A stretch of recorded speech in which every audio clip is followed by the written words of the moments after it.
Bonjour. Pour ce dernier numéro, je vais vous montrer en vrac quelques petits effets que j'ai utilisés pour rendre mes vidéos plus crédibles. Certains peuvent être assez complexes et d'autres très simples. Souvenez-vous, un simple fil de nylon et une bonne assistante, ça peut faire un bon effet spécial. En revanche, certains sont plus laborieux. Regardez. Dans cette séquence, personne n'a vraiment remarqué, et c'est à mieux, une chose qui aurait dû intriguer. Vous participeriez à un film avec moi? C'est que Steve McQueen me passe devant. Avec ma technique de superposition sur fond vert, il aurait dû se passer ceci.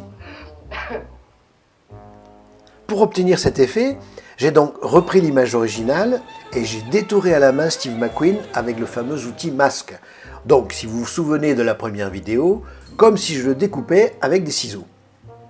Cette opération, qu'on appelle la rotoscopie, je l'ai répétée sur les 53 images où il me passe devant. C'est long et fastidieux, mais ça me permet d'obtenir une vidéo de Steve McQueen seul, que je vais rajouter par-dessus, et ainsi obtenir mon effet. Comme vous le voyez, ce fameux masque, on peut donc l'animer, le faire bouger. Et ça va permettre de faire des choses intéressantes. Je vous sais.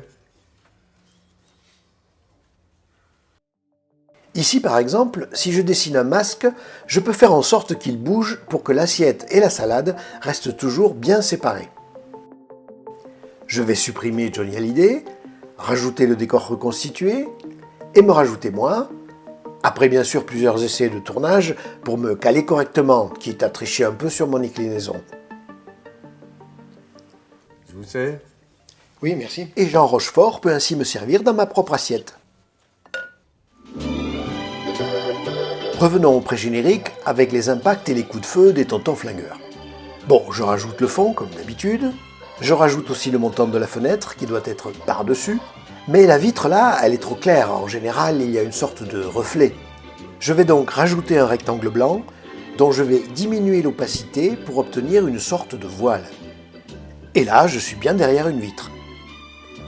Pour les impacts de balles, je vais trouver ça sur YouTube. Il y a énormément de ressources disponibles. J'ai choisi celle-ci,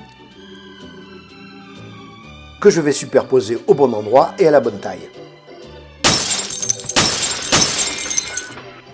Et pour les coups de feu, c'est la même chose. On va trouver sur YouTube tout le matériel nécessaire. On rajoutera le bruitage. Et voilà. Ces effets qu'on superpose, on les appelle des overlays, des superpositions en français, ils sont vraiment très utiles. On en trouve à profusion sur Internet et je m'en suis servi assez souvent. Pour la neige, la buée qui sort de la bouche qui n'est autre d'ailleurs que la fumée des coups de feu, des éclats de verre ou des explosions. Et on me tire au-dessus là, oh. Allez, on change maintenant de registre et on va parler de la magnifique cascade que j'ai réalisée à Rio. Comme vous le voyez, c'était très périlleux, mais c'était surtout périlleux pour bien placer la caméra. En effet, il était crucial que la perspective du plateau sur lequel je marche corresponde exactement à celle du rebord sur lequel marche Belmondo. Après de multiples essais et réglages, j'ai pu trouver la position exacte de la caméra.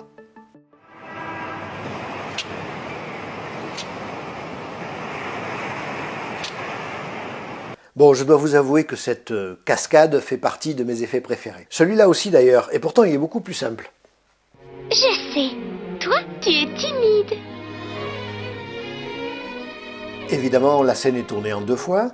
D'abord le corps, ensuite la tête,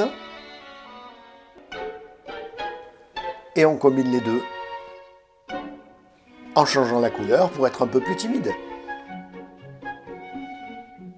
À propos de l'apparence, justement, bon, ça c'est pas vraiment un effet spécial, mais j'essaye toujours de m'habiller d'une façon assez proche de l'acteur que je remplace dans le film, de façon à ce que je sois dans la colorimétrie, dans le ton du film. Et ça peut même m'être utile pour utiliser les images du film original comme si c'était les miennes. Regardez, je vous explique. Ici, je me lève et je passe devant Catherine Deneuve, mais en fait, comme je suis habillé pareil, c'est pas moi. C'est Patrick Devers. Idem avec Monsieur Hulot, où j'ai pu utiliser ce passage en supprimant le seau et la canne à pêche. Dans cette scène, ce n'est pas moi qui suis de dos, c'est Daniel Craig lui-même. Because I'm sure you're a gentleman. Et comme j'ai fait la scène avec le même verre que Tony Curtis, qui est en partie caché par Marilyn, c'était plus simple de le lui emprunter. Un autre élément que j'avais évoqué dans la première vidéo, et sur lequel il faut revenir et insister, c'est l'éclairage. Car il est très important pour la crédibilité du résultat final. Il faut se rapprocher le plus possible de l'éclairage original. Et là aussi, vu l'exiguïté de mon pseudo-studio, c'est vraiment pas facile. D'abord, il faut bien sûr respecter la direction de la lumière et son style. Faire attention au contre-jour, comme ici où les lumières éclairent par l'arrière avec la lumière du jour, plus bleutée que la lumière artificielle. Pensez à intégrer les petits éclairages du décor. Respectez autant que possible les effets de couleur, comme ici ces oranges et ces bleus qui sont la marque de fabrique du chef opérateur du film, Bruno Nuiten. Et même parfois bricoler un accessoire pour reproduire cet effet de persienne dans Blade Runner. Et le plus difficile, et c'est même théoriquement impossible, c'est de reproduire en studio la lumière du soleil, puisque c'est une source qui est quasi ponctuelle et qui est placée à l'infini. Il faudra donc un unique projecteur placé le plus haut et le plus loin possible. Et dans un studio, c'est difficile. Bon, ça marche pas trop mal ici, mais c'est quand même un peu bizarre, non ? Et oui, s'il y a du soleil, il doit y avoir une ombre. On va terminer avec un effet qui nécessite le suivi de mouvement qu'on avait vu dans le premier numéro. Voilà la séquence originale. Je vais d'abord fabriquer ma bannière en effaçant les lettres, en mettant mon texte et en détourant l'image. Ensuite, je vais donc utiliser le suivi de mouvement, cette fois-ci avec 2 points, parce que la bannière se déforme un peu. Je l'applique à ma propre bannière, sans oublier l'arbre devant, et voici une manif contre moi.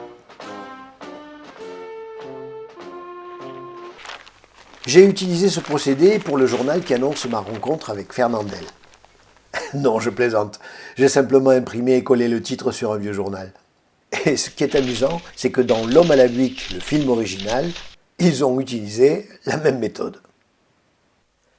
Voilà, c'est la fin de ces réponses à tout. Et même si je n'ai pas répondu à tout, il faut quand même que je garde des petits secrets. J'espère que vous avez un petit peu mieux compris ces techniques qui permettent d'arriver à tout ça.